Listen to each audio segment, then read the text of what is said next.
Hey everyone, Phobos here, coming at you with another build guide, and this time it's for the Totem Freezing Pulse build again, but this is the Hierophant version, which is the newest, most recent version, and I would say essentially is the final form, quote unquote, of the build. So I think in the last video for the Freezing Pulse build, I had promised to show at least one more iteration, or the fact that I was going to make some changes down the road.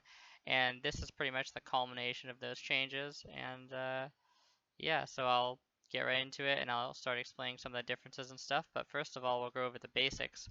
So the idea of this build is to freeze pretty much anything in the game that can be frozen, which is basically like not Guardians, not Exterior or Shaper, and there's probably a couple other random mobs. I know that one of the shipyard's warbands guys is actually quite difficult to freeze for some reason. I think he just has an absurd amount of HP. But other than that, it freezes pretty much everything in the game. Core Malachi, um, Comb, Duresso, Map Vol, Map Piety, pretty much everything like that. So it accomplishes its goal pretty well, and it does it a little bit differently from the other Freezing Pulse build that I just showcased earlier, I think a week ago or something. This one has definitely more effective health, which is always nice, and lets us bring our void batteries back to the picture thanks to a little trick my friend told me, and I'll get into that in a bit. But going into the build, the reason why we're using the Soul Mantle chest, which you can see right here, which I know most people probably think is trash, but is we're trying to get as much damage as possible per totem to increase our freeze percent, or freeze chance rather, because obviously freeze is based on how much damage you're doing relative to the health of the boss, and if we get another link, which is say cold penetration, would be our pretty much our sixth link in this build, which we're allowed to do because we save a link from spell totem, then it just becomes much easier to hit that threshold where you freeze the boss.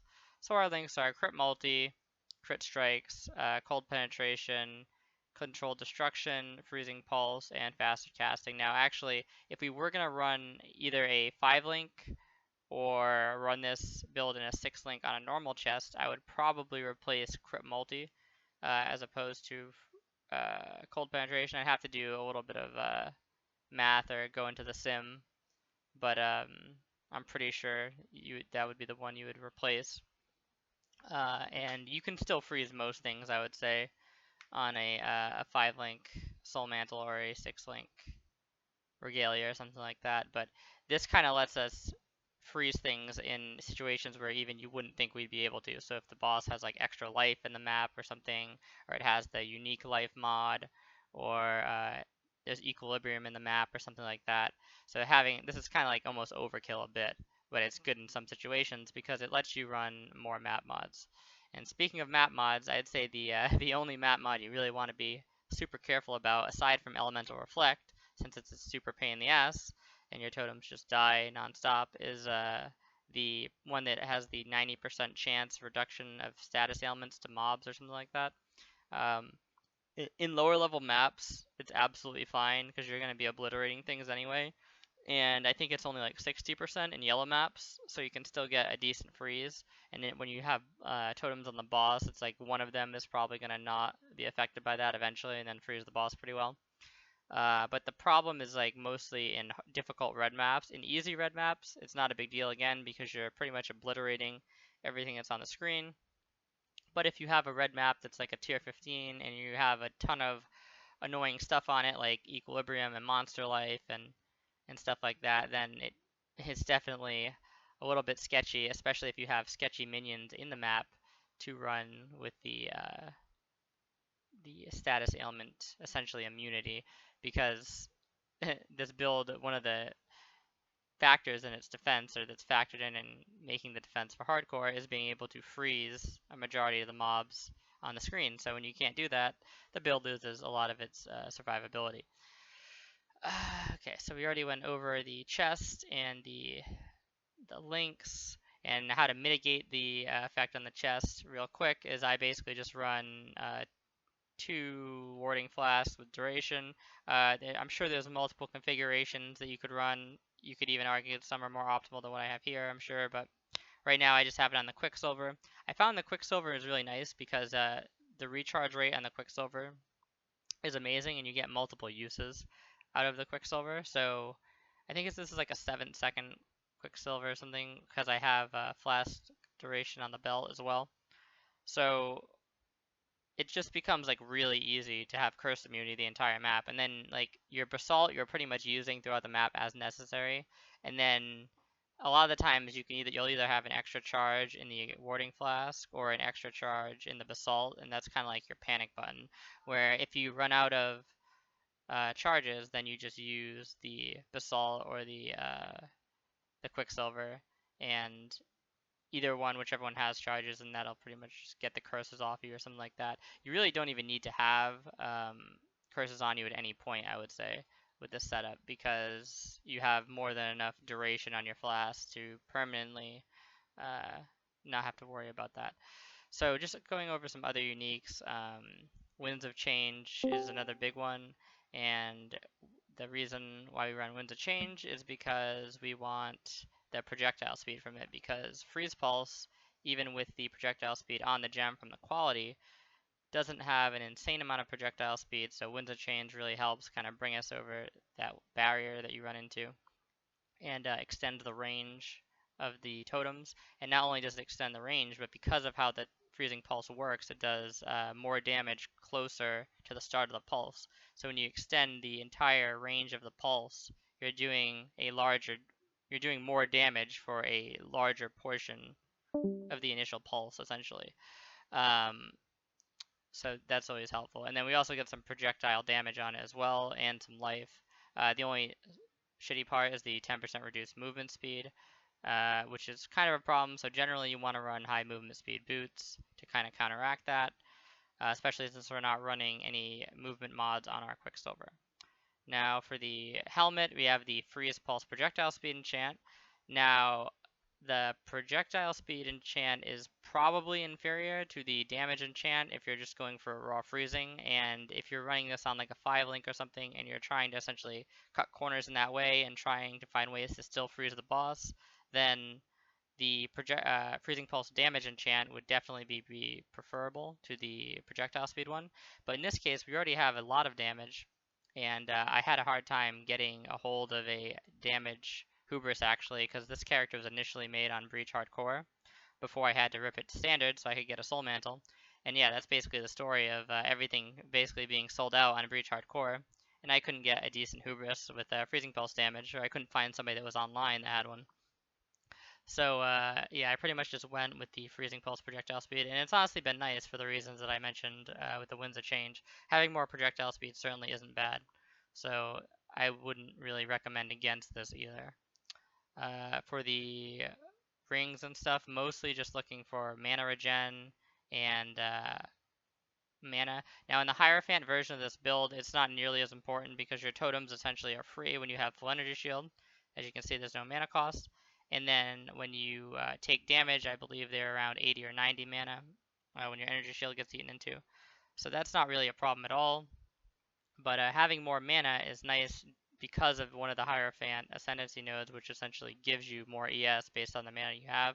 And then having more mana regen is also never bad because you have a mini Mind Over Matter node, and you have the option of taking the full-on Mind Over Matter node. So it's always nice to be able to like recover your mana quickly when it gets eaten into. Um, and then we have just standard boots. One thing I wanted to mention about the boots, initially I was using like 30 move speed boots to offset this, but I wanted to try these boots with a lab enchant, and it can be kind of difficult to get them because I think this is the Uber lab enchant, so you have to find a pair of boots, and most likely they're not going to be crafted the way you want.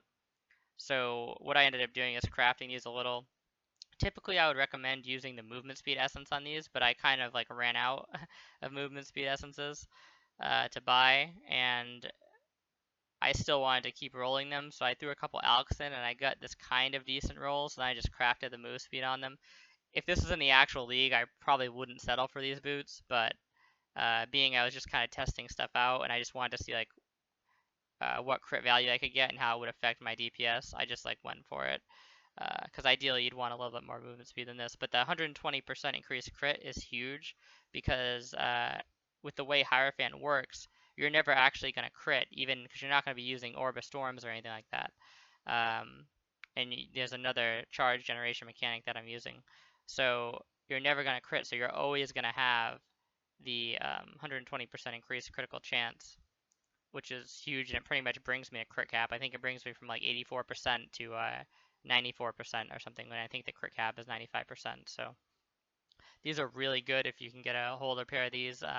Probably not going to be able to get them super early into a league or something like that, but as soon as you can get your hands on them, I definitely try and get them, because it makes a huge difference in the crit, because we don't have some cheesy abusive crit mechanic like Assassin, where you can just like easily stack up a ton of crit and easily hit the cap. So these really help out a lot. Neck, pretty much just a damage neck, because I had stats to spare because of a decent belt and stuff like that. As I mentioned, the flask duration. This ring should probably have percent ES on it, but other than that, I think that's pretty much the gear, aside from the void batteries. Now, if you were paying attention in the last build, or if you've seen the previous iteration of this build, I had mentioned that I was initially using void batteries with that build. That was the Elementalist, but then I foregoed using the void batteries because when you don't have any charges at all, it just feels absolutely terrible to play the build, and yeah, it would just feel really bad. You can get yourself into a lot of dangerous situations as well when you're trying to generate charges in a really difficult map. Most maps you're going to be just fine with Orb of Storms or something like that, running around casting that, especially below red maps. Even in red maps if you roll them easily, but if you're trying to push like really hard red maps with the high quantity bonuses and stuff like that, and you have some nasty mods on the map, and you're really trying to rely on your totems to keep you safe and the freeze aspect of it, then casting Orb of Storms to keep up your power charges sometimes isn't the easiest thing and puts you in a vulnerable spot. So initially I decided to forego the void batteries initially and just use 2 normal wands. If you want to do that, or you just don't have void batteries and you only have normal wands work extremely fine with this build. You can even get more projectile speed on them if you want, so there's some advantage there. You can get crit multi on them. The thing is that the void batteries pretty much just do insane damage, because they have the raw amount of spell damage they provide is awesome, and you're using controlled destruction. So I would definitely recommend the void batteries personally, but they're nowhere near required or anything like that. And yeah, so how did we circumnavigate that problem of generating the charges? Well, that's where we go to the weapon swap. So space is my weapon swap. So I hit weapon swap and we have Jaws of Agony. Now I should have a weapon in here uh, just for either like movement speed purposes, or probably like just to be leveling gems, but this isn't standard. Like I said, I'm just testing stuff on this, so not a big deal. But yeah, so this is our key right here, and a 25% chance to gain a power charge on throwing a trap. Now, this is actually per individual trap, which is absolutely insane. So what we do is we throw fire trap in there, as well as multiple traps and cluster trap, and we're throwing, what is that, like 5 traps out there? 1, 2, yeah, so like 5 traps. You have a chance to get a power charge on each trap. So you basically just throw down traps like this. You can easily get to 7 charges, because obviously you don't have your void batteries equipped. I guess technically, if you were really wanting to be like rich, you could just throw another void battery in here and get to 8 charges, and you only have to get 1, but it's usually not a problem anyways. So you just get your 7 charges, and then you just swap back to your wands, and you easily get your extra 2 charges from killing things. And that's in a situation where you walk into a map or something and you have absolutely no charges, or you walk into a boss room and you have no charges.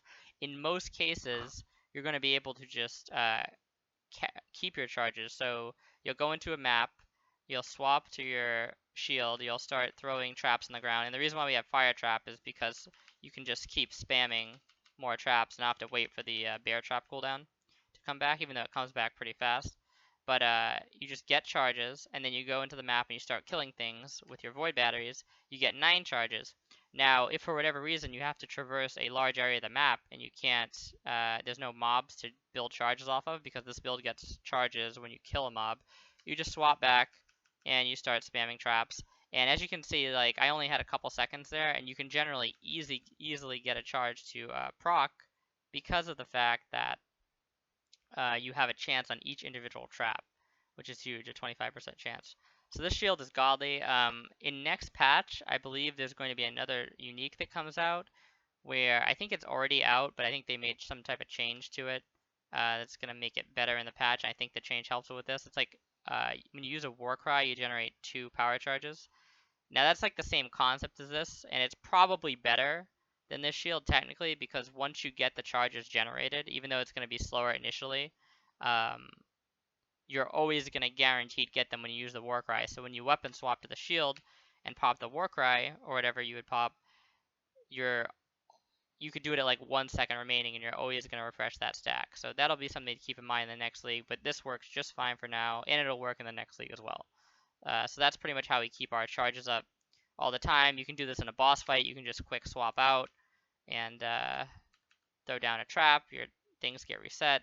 So it's very easy when you combine the fact that we have a lot of duration on the charges with the fact that we can just swap to the shield and have a chance to get a 25% chance to get a charge with each trap. Then it's a pretty consistent way to generate charges. And I'm the person who I want things done automatically when it comes to stuff like this, because I mentioned it's just safer that way. And I probably wouldn't play the build if I felt it was a pain in the ass, so, or I wouldn't use the power charges in the build if I felt it was a pain. So it's really, trust me, it's not a pain at all. So let's get into the rest of the tree here and the Ascendancy. So we're using Hierophant, as I said. Now, the idea with Hierophant was to be more offensive. Personally, I kind of hope this gets buffed for the next patch for 2.6. I think they might buff something in it, because it's considered to be pretty trash, but it's still not an awful defensive Ascendancy. Especially when you're running with the Totem build that costs a high amount of mana, because it reduces the mana by 50%, just generally speaking, and then another 50% when your ES is full, so things become free. And then the gain 25% of maximum mana as extra energy shield is just insane. As you can see, we have about 2k maximum mana, so you're getting around 500 additional extra ES, which is pretty bonkers. When combined with Discipline, you get a pretty nice ES pool here. And yeah, so that's pretty awesome. You get some mana regen here, get some nice duration to your endurance and power charges. This node is amazing because it allows you to keep your totems up consistently, especially with the trap throwing utility that I just showed. So with those two things combined, you have charges all the time. It's not even a problem at all. You don't even have to worry. And the endurance charges are nice as well. They're not as consistent as the power charges for sure, but they're definitely still helpful in terms of physical reduction and like elemental weakness and stuff like that. Now, Divine Guidance. Divine Guidance is great because it gives 150 mana. It also gives Mind Over Matter. Now, initially, I thought this build was going to be super strong, because I was under the impression that Mind Over Matter took damage from your mana before anything. So even if you take damage on your ES or something.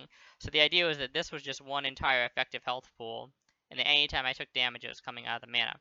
Now, as it turns out, that's not how this works, and it only happens when it comes out of life. So it's not quite as good as I otherwise thought it would be, but you do end up reserving a lot of your mana anyways, so it would be worse on other builds basically. If you were planning to do that and you had a lot of your mana unreserved, a lot of it would be wasted, but in this build we reserve quite a bit of the mana. We have a little bit left over, and having 10% of the damage that goes to your life go to your mana isn't really that bad, even if it doesn't get used often. And something that to keep in mind is that since this build is hybrid, one of the traditional vulnerabilities of the build would be to chaos damage, because it has life regen, although that does become ES regen when you have your Sorrow of the Divine popped. Although you could just use a normal sulfur flask, I guess, if you didn't want to have Zealot's Oath effect. But yeah, so that's like a weakness in the sense that you have the life and the energy shield, and you don't have really any leech or anything like that. The energy shield regens, the life regens pretty slowly. You have health flasks, but your energy shield is essentially not helping against chaos damage at all. But in this case, your mana is. And it's actually quite noticeable when you take chaos damage, because typically things aren't doing a ton of chaos damage. The game isn't balanced around doing obscene amounts of chaos damage, aside from certain bosses or in specific encounters or something like maybe Malagara or something like that, or Chayula. So you're not really getting chunked by most mobs, I would say, for a ton of chaos damage. So you really don't end up taking a ton of chaos damage when you're running through the map. And you'll see that. I'm going to post a couple video guides just to show like a playthrough or walkthrough with this build of some higher level maps. And you'll see me taking chaos damage and taking very little damage to the actual health. Now, if you want, you can combine this with Mind Over Matter, and you have like essentially 40% chance, or no, 40% of your damage taken to life goes to mana. Now, I didn't take this in this particular thing. I think when I level up, I'm going to try taking this just to experiment with it. The problem I was thinking is it might actually you, but the thing is the mana of cost of the totems is really cheap. So I think these actually go to 50. I think I said 80 or 90, but that's the shockwave totem build. I'm pretty sure this is like 50 some or mana in the 40s. So the totems are very cheap, and we have like 125 mana a gen. So I don't think you'll ever be in a point where you're like permanently oomed. You may just get oomed like for a quick second, which probably doesn't matter. So it may be worth looking into this node. And I think especially in the next patch, because Mind Over Matter, I'm pretty sure I've heard rumors that it's getting nodes behind it that are essentially like mana. Now I don't know if this is in 3.0 or 2.6, but if it is in 2.6, then I would definitely just take those nodes and you'd have a bit more unreserved mana. You can also do things like have a level 3 Enlighten. I think right now I only have level 2. So you can get this mana pool to like around like 1k or something. And if you can do that, then you're pretty you've you're pretty good against chaos damage, I would say, without having a lot of chaos resist. So it's definitely something to keep in mind and to watch out for, see if they add any more nodes or something like that. Now, as for the Uber points for the Ascendancy, unfortunately, like I said, this Ascendancy doesn't really have anything that's like insane for Uber. Like I guess you would get Pursuit of Faith, makes the most sense, or you could get Illuminated Devotion for something like your Frost Orb if you wanted more area of effect. You could put it in your gloves or something like that. But I think the Pursuit of Faith is probably the most logical thing. The 8% cast speed is not bad at all, but the 4% increased damage per enemy killed, I just feel like it's kind of meh overall. It's not terrible, but it's not going to make a huge difference in your build, and that's why I don't have Uber done right now in this character. Despite the fact that this character should be fine versus Uber Zaro, because it does a lot of damage, and it's a totem build, so that's generally a combination. Also has a decent amount of effective health when you combine all sources of mitigation. So yeah, I wouldn't say it's a building you really need to get Uber on, and I honestly hope that they change this around a little bit, as long as they keep this node and the Sanctuary of Thought branch over here. Ideally, what I'd like to see is them to move Conviction of Power like onto this branch, and then maybe make this node not trash, or just replace it with something else entirely or something like that, or replace this with something good. So we can hope, but we'll have to see. And in the meantime, don't worry too much about Uber. As for the rest of the builds, pretty much just like health, crit, and ES where you can. Getting the power charges, obviously. I get all the power charges because of how they interact with the spell damage from the void batteries.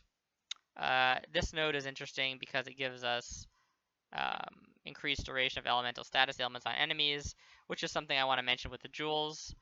As you can see here, we have freeze duration, and more freeze duration here. So I think this totals up to be as like 16, 16, 16, 48, and then 50. Yeah, so it's 58. And then when you have your frostbite active, I think it's like 18% or something. So we're around like 70% freeze duration, which is pretty damn good considering the damage we do. You don't really need more than that doing this amount of damage, but if you're doing less damage, there are ways to basically increase your freeze chance and freeze duration. There's that cold neck from breach and stuff like that. There's some nodes over here. You have to mess with the build a little bit. I prefer just this style, but there are definitely things you can do if you're having trouble freezing things. You can always go the dual curse option as well. This build doesn't get dual curse like the other one, but you can get dual curse and just throw temp chains on a boss along with frostbite, and you'll freeze them no problem at all. So that's pretty much it. The Rain of Splinters jewel, obviously important, and this is something I want to talk about before I close, because this is where the build is essentially going to get buffed next patch. Because of the new Freeze Pulse jewel, it's going to get a jewel that gives us 2 Freeze Pulse projectiles, and it's going to do, I think it's 10% projectile damage is the base of the jewel. I don't know if that's the cap or if it goes to 15 or something, so it's like 10 projectile damage, and then we're not going to have the 33% reduced damage. We're still going to get the projectiles, and we're not going to be able to benefit from the other portion of it, which is like, I think when you freeze something, you do 25% more damage if you freeze something recently or something like that. But since we're not doing the freezing, just like with the boots, like we're not doing the critting, so we benefit from the boots, but we won't benefit from that jewel. Because with the boots, it's if you haven't crit recently, and with the jewel, it's if you have frozen recently. So the jewel is still amazing though, and it'll give us the option of having up to 7 projectiles from our totem. Now I think that 7 is overkill, and the whole point is to get rid of this 33% reduced. Even though it's not a huge damage loss, it's still a damage loss and could still potentially interfere with your freezing. So you would basically replace this with one of those jewels, and you'd get a positive, like you'd get at least like a net 40% damage increase because of the projectile damage. And then you could always just slap another one in one of these slots if you want a GMP on your totems, and it doesn't really cost you anything. There's no downside except a jewel slot. You could always have Rain of Splinters in another one, but again, like I said, I think that's pretty overkill and not needed. So yeah, it'll just be up to you guys to decide how you want to mess around with that. And as far as the other stuff on the jewels, just basically life and crit multi where you can, or cast speed or some offensive stat. And yep, that's pretty much it. I did just want to go over the auras and stuff though, because so right now I'm running Blasphemy on Frostbite and Discipline aura, just standalone. I think they're both on a Blasphemy. Yeah, Discipline, Frostbite. Oh, they're on a, yeah, no, sorry. So the Frostbite is on a Blasphemy. The Enlighten is on everything, is what I meant to say.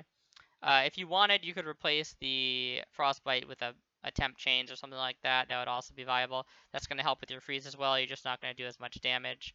And it would obviously slow mobs down around you. Something to maybe consider in a map where you can't freeze things. You could just throw temp chains in there instead or something like that. And that'll just really help with your defensive mitigation. And use the Lightning Golem for the Golem. And then we use the Frost Bomb, which is pretty decent because it's very quick cast speed. It's very easy to put down.